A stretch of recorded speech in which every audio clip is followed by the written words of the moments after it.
मान रहीम जीज़ान ग्रामी कदर, आज हम बहुत उदास हैं, गमगीन हैं कि हमारे शहर फैसलाबाद और लाहौर का बल्कि पाकिस्तान का एक बहुत बड़ा नाम मुमताज़ अदीब मुहक्क़क़ नक़ाद दानिश्वर जनाब डॉक्टर प्रोफेसर मोहम्मद आलम ख़ान साहब आज आसूदा खाक हो गए।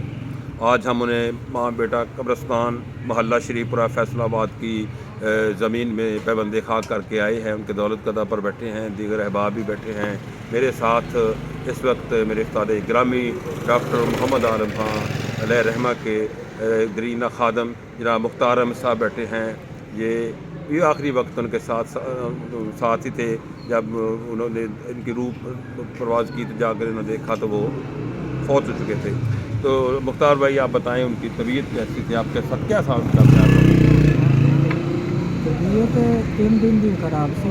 ये ਤੁਹਾਡੇ ਨਾਲ कैसा प्यार मोहब्बत करते थे? मैं प्यार बहुत प्यार करते थे।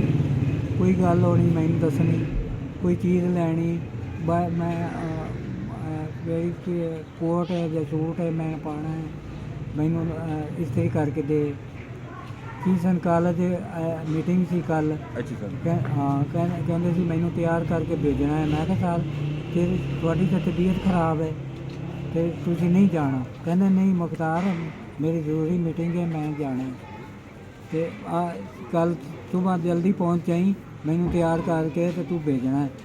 मैं कहा साल मैं जब दरवाजे तो पहुँचा, दरवाज़ा लॉक सी, मैं बंद बैला मजादा रहा, खोलिया नहीं दरवाज़ा। यानी हर अपने जी गल का मशवरा लेंदे सी, जिन्ना मुख्तार साहब को लेंदे सी, ईवन के ड्रैसिंग भी करनी तो इन्हां दे मशवरे दे नाल ते इन्ना प्यार सी पुत्रा वांगर इन्हां दे नाल करदे सीगे। ते साडे तां सब दे बुजुर्ग सीगे, सारे जो उस्ताद नहीं साडे बुजुर्ग सीगे। अज साडे असीं समझ लो अपने एक बुजुर्ग तो महरूम हो गए हैं, अपने एक शफीक उस्ताद तो महरूम हो गए, एक बहुत बड़ी हस्ती तो महरूम हो गया। फैसलाबाद की सरजमीन का एक तबिंदा सितारा जिन्हों अपने लायलपुरी होने पर बड़ा फख्र सी, जो भी बैठती थी तो लायलपुरी होने पर फख्र कहलवाते थे और दूजे को लायलपुरी कह के मुखातब करते सन। तो मेरे जैसे बेशुमार किशनगार इलम ने उन्होंने को फैज़ हासिल किया।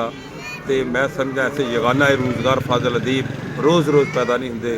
मैं अपने उस्ताद मोहतरम वास्ते बख्शिश वास्ते दुआ गोवां, अल्लाह पाक उन्होंने अगलियां मंजिलां आसान करे तो उन्होंने बरकत मनवर ते करोड़ा रहमत का नजूल हमेशा जारी सारी रखे।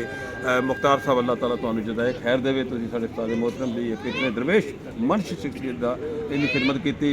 इस तरह जिस तरह अली बख्श ने डॉक्टर हज़रत अल्लामा इकबाल की 40 साल खिदमत की थी। अल्लाह पाक तुहानू जज़ाए खैर दे।